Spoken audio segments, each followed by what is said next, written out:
مولاي يا مولاي. ایک دفعہ تو بأسا و ضرا آتے ہیں. بأسا کہتے ہیں شدید تکلیف میں مبتلا، کوئی بیماری میں مبتلا ہو جائے گا، فقر آ کے جکڑ لے گا، یا کوئی اور مسئلہ پیش آ گیا انسان کے لیے. یہ ہے بأسا و ضرا. لیکن کیوں یہ آئے ہیں؟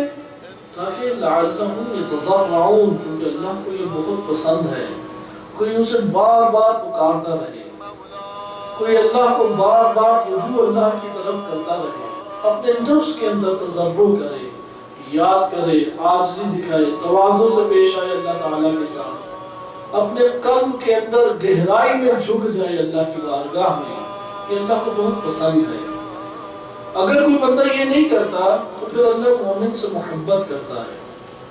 بعض ہوتے ہیں ہمارے بعض کا انسان غفلتوں میں شکار ہو کے بھول جاتا ہے ذکر الہی، یعنی قلب میں ذکر کو بھول جاتا ہے. تو جس سے اللہ محبت کرتا ہے اس میں مشکل طاری کر دیتا ہے. کیونکہ مومن ہوگا تو مشکل میں کس کو یاد کرے گا؟ وہ اللہ کو یاد کرے گا. اس کے گھر میں فاقے پڑ گئے ہیں تو رجوع اللہ کی طرف کرے گا کہ تیری قدرت میں کیا کمی ہے کہ چند نوالے میرے گھر میں نہیں آ سکتے.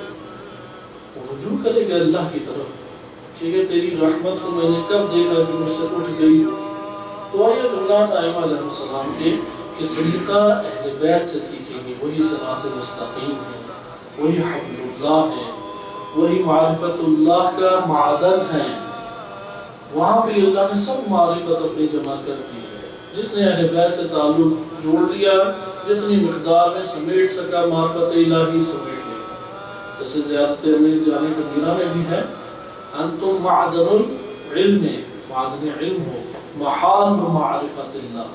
محال محل سے ہے.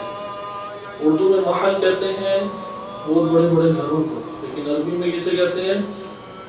جگہ جہاں پہ حل ہوا جائے. ایک جگہ محل کسے کہتے ہیں؟ جگہ کو.